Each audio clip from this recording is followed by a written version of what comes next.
Hello everyone, I'm Raj. Welcome to our channel.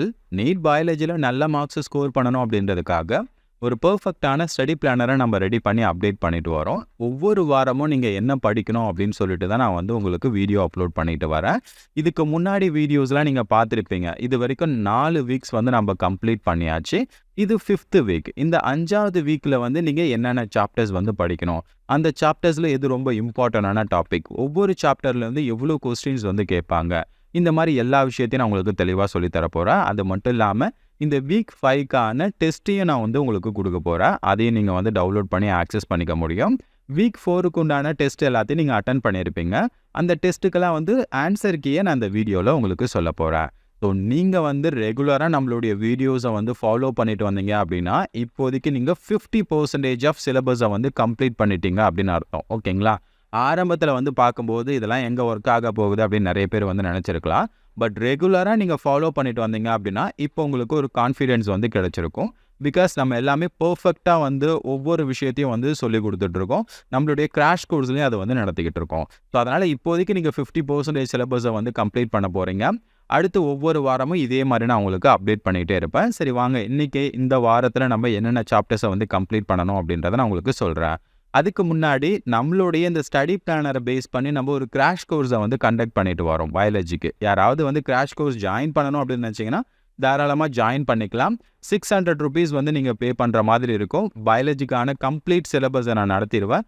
English medium and Tamil medium 2 பேருக்குமே தனித்தனியாக நம்ம நடத்திக்கிட்டு இருக்கோம். யாராவது ஜாயின் பண்ணணும் அப்படின்னு நினச்சிங்கன்னா இது என்னுடைய வாட்ஸ்அப் நம்பர், எனக்கு வாட்ஸ்அப் பண்ணுங்கள், இல்லைனா கால் பண்ணுங்கள். மற்ற டீட்டெயில்ஸை நான் உங்கள்கிட்ட ஷேர் பண்ணுறேன். சரி, இப்போ இந்த வாரத்தில் நம்ம என்னென்ன சாப்டர்ஸை கம்ப்ளீட் பண்ணணும் அப்படின்றத பார்க்கலாம். நம்ம பார்ட் 5க்கான சிலபஸை நம்ம கம்ப்ளீட் பண்ணணும். சரிங்களா? பார்ட் 5 நம்ம எடுத்துக்கிட்டோம் அப்படின்னா மொத்தம் 4 சாப்டர்ஸை நம்ம கம்ப்ளீட் பண்ணணும். மேலே இருக்கக்கூடியது இங்கிலீஷ் மீடியமுக்கான சாப்டர்ஸ், கீழே அதே தான் தமிழ் மீடியமுக்கும் அதே தான் நீங்கள் படிக்கணும். சரிங்களா? பயோடெக்னாலஜி பிரின்சிபல்ஸ் அண்ட் ப்ராசஸ், உயிர் தொழில்நுட்பவியல் அடிப்படை கொள்கைகளை நம்ம முதல்ல முடிக்கணும். அடுத்ததாக பயோடெக்னாலஜி அண்ட் இட்ஸ் அப்ளிகேஷன்ஸ், உயிர் தொழில்நுட்பவியல் பயன்பாடுகள், இந்த பாடத்தை நம்ம பார்க்கணும். அதுக்கு அடுத்தபடியாக ஆர்கானிசம் அண்ட் பாப்புலேஷன், உயிரினங்கள் மற்றும் இனக்கூட்டம், இந்த பாடத்தையும் இந்த வாரம் கம்ப்ளீட் பண்ணணும். ஈகோசிஸ்டம், சூழ்நிலை மண்டலம், இந்த சாப்டர்ஸ் எல்லாத்தையும் கம்ப்ளீட் பண்ணணும். நிறைய பேர் பார்க்கும்போது நிறைய சாப்டர்ஸ் இருக்க மாதிரி இருக்குது, எப்படி டைம் இருக்குமோ அப்படின்னு நீங்கள் யோசிப்பீங்க. இந்த biotechnology principles and process and it's applications, இது ரெண்டுமே ஈஸியான சாப்டர் தான். ஓகேங்களா? ரொம்ப அதிகமான டைம் எடுத்துக்காது. ஆல்மோஸ்ட் நீங்கள் ஒரு 6 hours ஸ்பெண்ட் பண்ணாலே இந்த 2 சாப்டர்ஸையும் நீங்கள் படிச்சிடலாம். அதே மாதிரி ஈகோசிஸ்டம் அப்படின்ற சாப்டரும் ரொம்ப குட்டியான ஒரு சாப்டர் தான். அதையும் நீங்கள் ஒரு 2 hours ஆர் 3 hours நீங்கள் ஸ்பெண்ட் பண்ணாலே பர்ஃபெக்டாக உட்காந்து கவனிச்சிங்க அப்படின்னா நீங்கள் முடிச்சிடலாம். ஓகேங்களா? அப்போது இந்த வாரத்தில் நீங்கள் ஈஸியான சாப்டர்ஸ் தான் கொடுத்துருக்கேன். அதனால் 4 சாப்டர்ஸ் உங்களுக்கு கொடுத்துருக்கேன். சரி, இந்த ஒவ்வொரு சாப்டர்லையும் நீங்கள் என்னென்ன டாபிக்ஸை கவர் பண்ணணும், எவ்வளோ கொஸ்டின்ஸ் கேட்பாங்க அப்படின்றத நான் அடுத்து உங்களுக்கு சொல்கிறேன். இப்போ நம்ம 3 monthக்கான ஸ்டடி பிளானரில் என்னென்ன கம்ப்ளீட் பண்ணியிருக்கோம் அப்படின்றத ஒரு டைம் நான் உங்களுக்கு ரிமைண்ட் பண்ணிடுறேன். பிப்ரவரி மாதம் ஃபுல்லாகவே நம்ம கம்ப்ளீட் பண்ணியாச்சு. அதில் வீக் 1, வீக் 2, வீக் 3, வீக் 4 இந்த சிலபஸ் எல்லாத்தையும் நம்ம கம்ப்ளீட் பண்ணிட்டோம். அதுக்கான மார்க் டெஸ்ட் எல்லாத்தையுமே நம்ம வச்சாச்சு. ஓகேங்களா? அடுத்து 29ஆம் தேதி நான் என்ன பண்ணியிருப்பேன் அப்படின்னா பார்ட் டெஸ்ட் உங்களுக்கு கொடுத்துருப்பேன். அதாவது இதுக்கு முன்னாடி நடத்தணும் இல்லையா, எல்லா பார்ட்டையும் சேர்த்து ஒரு டெஸ்ட் உங்களுக்கு கொடுத்துருப்பேன். இந்த டெஸ்ட்டையும் நீங்கள் அட்டன் பண்ணியிருப்பீங்க. அப்போ வீக் 4க்கான இந்த டெஸ்ட்டை அட்டன் பண்ணியிருப்பீங்க. ப்ளஸ் கூடவே இந்த பார்ட் டெஸ்ட்டையும் நீங்கள் அட்டன் பண்ணியிருப்பீங்க. இது ரெண்டுத்துக்கும் ஆன்சர் கீயை நான் உங்களுக்கு இப்போ கொடுக்கணும். இதை கொடுத்துட்டு அதுக்கப்புறம் இந்த வாரத்தில் நம்ம என்னென்ன சாப்டர்ஸில் என்னென்ன டாபிக்ஸ் படிக்கணும் அப்படின்றத சொல்கிறேன். இது 28ஆம் தேதி நீங்கள் அந்த பார்ட் 4க்கான சிலபஸை முடிச்சிருப்பீங்க. அந்த டெஸ்ட்டு நான் உங்களுக்கு கொடுத்துருக்கேன். ஓகேங்களா? ஸோ அதில் நீங்கள் டவுன்லோட் அப்படின்னு ஒரு பட்டன் இருக்கும். நம்மளுடைய சிலபஸ் ஓப்பன் பண்ணிங்கன்னா டிஸ்கிரிப்ஷன் பாக்ஸில் இருக்க அதை எல்லாருமே டவுன்லோட் பண்ணி யூட்டிலைஸ் பண்ணிக்கலாம்.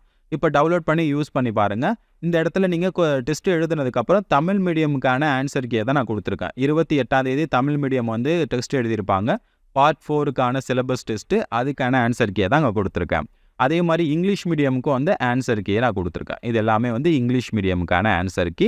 28ஆம் தேதி எழுதின பார்ட் 4 சிலபஸுக்கான டெஸ்ட்டு. அதுக்கப்புறம் 29ஆம் தேதி ஒரு டெஸ்ட் எழுதியிருப்பீங்க. 29ஆம் தேதி என்ன பண்ணியிருப்பீங்க, இதுக்கு முன்னாடி நடத்தின எல்லாத்தையும் சேர்த்து ஒரு டெஸ்ட்டை நான் உங்களுக்கு கொடுத்துருப்பேன். ஸோ அதுக்கான ஆன்சர் கீ தமிழ் மீடியமுக்கு கொடுத்துருக்கேன். அடுத்ததாக இங்கிலீஷ் மீடியமுக்கு நம்ம பார்க்கலாம். இது இங்கிலீஷ் மீடியமுக்கான ஆன்சர் கீ. அப்போ 29ஆம் தேதி வந்து எல்லா பார்ட்டையும் வந்து சேர்த்து ஒரு டெஸ்ட்டை வந்து நீங்கள் அட்டெண்ட் பண்ணியிருப்பீங்க. அதுக்கான ஆன்சர் கீ தான் இது. ஓகேங்களா? இதே மாதிரி வந்து இந்த வாரம் நம்ம என்னென்ன சாப்டர்ஸ் வந்து கம்ப்ளீட் பண்ணணும் அப்படின்னு சொல்கிறேன். அதுக்கான டெஸ்ட்டை வந்து இந்த வாரத்தோட எண்டில் நான் அப்டேட் பண்ணுவேன். அதுக்கு அடுத்த வார வீடியோவில் வந்து ஆன்சர் கீயை நான் உங்களுக்கு கொடுக்குறேன். ஓகேங்களா? சரி, இந்த வாரம் நம்ம வந்து என்னென்ன சாப்டர்ஸை வந்து கவர் பண்ணணும் அப்படின்றத ஒன் பை ஒன்னாக பார்க்கலாம். முதல்ல நீங்கள் பயோடெக்னாலஜி பிரின்சிபல்ஸ் அண்ட் ப்ராசஸ் அப்படின்ற இந்த சாப்டரை நீங்கள் கம்ப்ளீட் பண்ணணும். உயிர் தொழில்நுட்பவியல் அடிப்படை கொள்கைகள் அப்படின்னு சொல்லலாம். பாஸ்ட் 5 இயர்ஸை நம்ம வந்து எடுத்து அனலைஸ் பண்ணி பார்க்கும்போது ஒவ்வொரு வருஷமும் வந்து 5 கொஸ்டின் வந்து நம்ம கேட்குறதா வந்து பார்த்துருக்க முடியுது. ஸோ இந்த சாப்டர் ரொம்ப இம்பார்ட்டண்டான ஒரு சாப்டர் அப்படின்னு சொல்லலாம். அதே மாதிரி ரொம்ப ரொம்ப குட்டியான ஒரு சாப்டர் தான். இந்த சாப்டரை கம்ப்ளீட் பண்ணுறதுக்கு நம்மளுடைய கிராஷ் கோர்ஸ் எல்லாம் அதிகபட்சமாகவே வந்து ஒரு 3 ஹவர்ஸ் தான் வீடியோ இருக்கும். அந்த 3 ஹவர்ஸில் நடத்தின வீடியோவை மட்டும் நீங்கள் தெளிவாக பார்த்தாலே வந்து போதுமானதாக வந்து இருக்கும். சரிங்களா?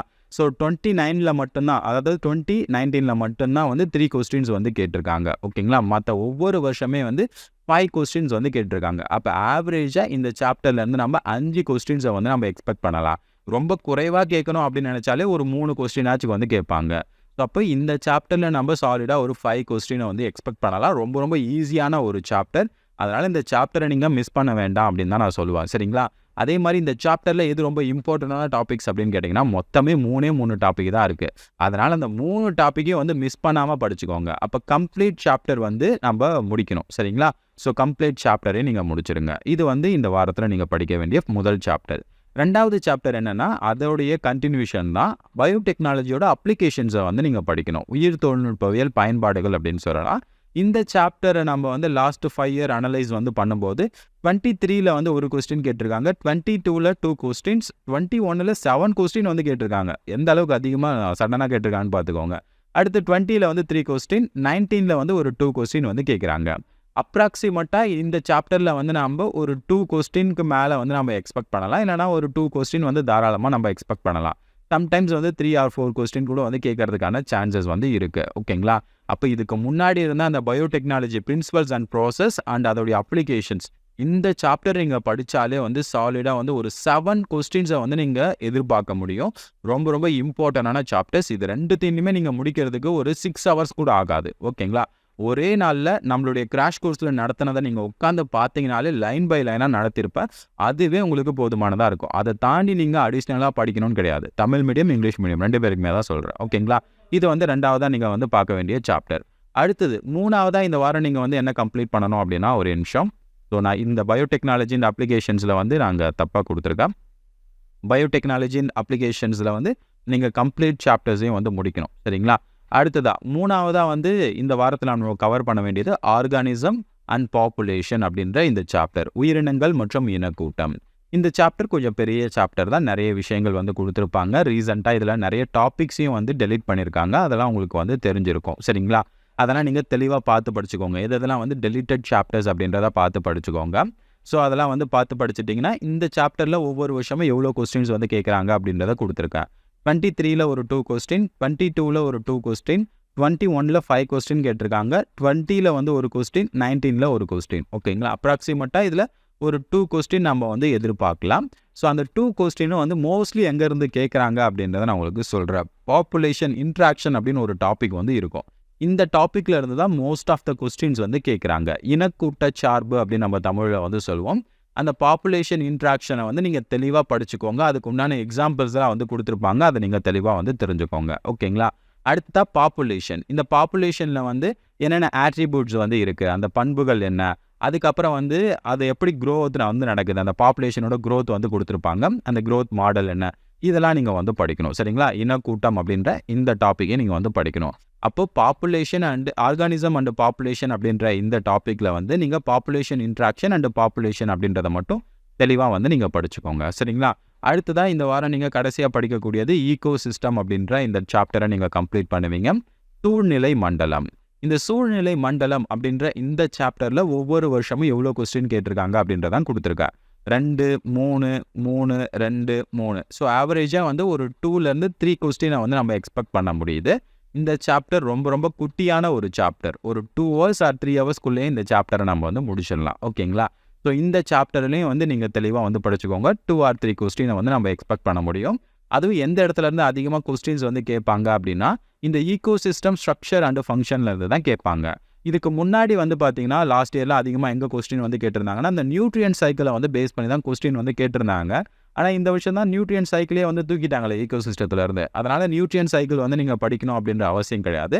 அதை தாண்டி இந்த ஈகோசிஸ்டம் ஸ்ட்ரக்சர் அண்ட் ஃபங்க்ஷன் அப்படின்ற இந்த டாபிக்ஸை வந்து நீங்கள் கவர் பண்ணிக்கோங்க. சூழ் மண்டலத்தின் அமைப்பு மற்றும் செயல்பாடு. ஓகேங்களா? அடுத்ததாக வந்து எனர்ஜி ஃப்ளோ வந்து நீங்கள் படிச்சுக்கோங்க. ஆற்றல் ஓட்டம் அப்படின்னு நம்ம வந்து சொல்லலாம்.